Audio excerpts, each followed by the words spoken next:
বিসমিল্লাহির রাহমানির রাহিম। সূরা ৩ আল ইমরান, ইমরানের পরিবার।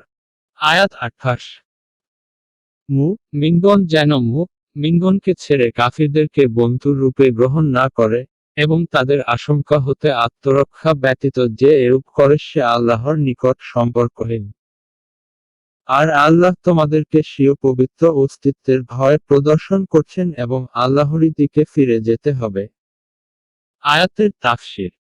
বিশ্বাসী মুমিন গণ যেন বিশ্বাসী মুমিন দেরকে ছাড়া অবিশ্বাসী কাফের দেরকে অভিভাবক বা অন্তরঙ্গ বন্ধু রূপে গ্রহণ না করে। যে কেউ এরূপ করবে, তার সাথে আল্লাহর কোনো সম্পর্ক থাকবে না। তবে ব্যতিক্রম, যদি তোমরা তাদের কাছ থেকে কোনো ভয় আশঙ্কা করো, তাহলে আত্মরক্ষার জন্য কৌশল অবলম্বন করতে পারো।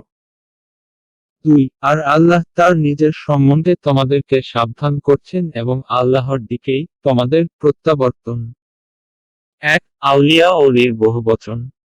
আর ওলি এমন বন্ধুকে বলা হয় যার সাথে থাকে আন্তরিক ভালোবাসা এবং বিশেষ সম্পর্ক। যেমন, মহান আল্লাহ নিজেকে ঈমানদারদের ওলি বলে ঘোষণা দিয়েছেন। আল্লাহ হলেন ঈমানদারদের ওলি। আলোচ্য আয়াতের অর্থ হল, ঈমানদারদের পারস্পরিক ভালোবাসা এবং বিশেষ সম্পর্ক থাকে। তারা আপসে একে অপরের অন্তরঙ্গ বন্ধু। এখানে মহান আল্লাহ মুমিনদেরকে কাফেরদের সাথে অন্তরঙ্গ বন্ধুত্ব করতে কঠোরভাবে নিষেধ করেছেন। কারণ কাফেররা আল্লাহর শত্রু এবং মুমিনদেরও। সুতরাং তাদের সাথে বন্ধুত্ব স্থাপন করা কিভাবে বৈধ হতে পারে? আর এই কারণেই আল্লাহ তাআলা এই বিষয়টাকে কুরআনের আরো কয়েক স্থানে অতীব গুরুত্বের সাথে পেশ করেছেন, যাতে মুমিনরা কাফেরদের সাথে বন্ধুত্ব এবং বিশেষ সম্পর্ক কায়েম করা থেকে বিরত থাকে। অবশ্য পার্থিব প্রয়োজন ও সুবিধার দাবিতে তাদের সাথে সন্ধি ও চুক্তি হতে পারে এবং ব্যবসা বাণিজ্যের লেনদেনও। অনুরূপ যে কাফের মুসলিমদের সাথে শত্রুতা রাখে না, তার সাথে উত্তম ও সৌজন্যমূলক ব্যবহার করা বৈধ। এর বিস্তারিত আলোচনা সূরা মুমতাহিনায় আছে। কারণ এসব কার্যকলাপ বন্ধুত্ব ও ভালোবাসা থেকে ভিন্ন জিনিস।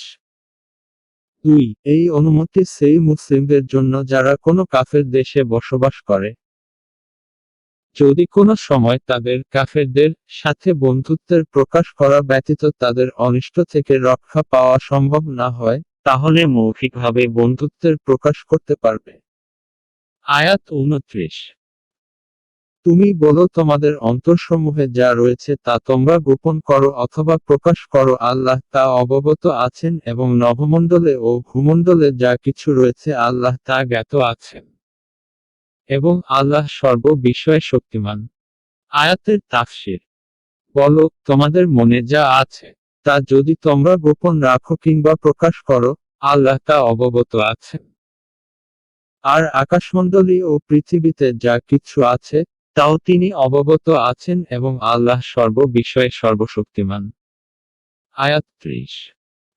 সেদিন প্রত্যেক ব্যক্তি সৎকাজ হতে যা করেছে ও দুষ্কর্ম হতে যা করেছে তা দেখতে পাবে। তখন সে ইচ্ছা করবে, যদি তার মধ্যে এবং ওই দুষ্কর্মের মধ্যে সুদূর ব্যবধান হতো।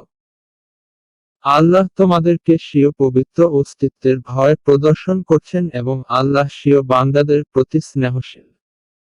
আয়াতের তাফসীর। স্মরণ করো সেদিনকে, যেদিন প্রত্যেক সেই ব্যক্তি যে ভালো কাজ করেছে সে তা উপস্থিত পাবে এবং যে মন্দ কাজ করেছে সেও তা বিদ্যমান পাবে। সেদিন সে কামনা করবে, যদি তার ওর দুষ্কর্মের মধ্যে বহু দূর ব্যবধান হতো। বস্তুত আল্লাহ তার নিজের সম্বন্ধে তোমাদেরকে সাবধান করছেন। আর আল্লাহ দাসদের প্রতি অত্যন্ত অনুগ্রহশীল। আমরা কোরআনের ১১৪টি সূরার আয়াতসমূহের বাংলা অনুবাদ তাফসীর সমূহের ভিডিও তৈরি উদ্যোগ নিয়েছি। আশা করি সবাই আমাদের সাথে থাকবেন। আমাদের ফেসবুক পেজ কোরআনের বাংলা আয়াত ও তাফসীর সমূহ।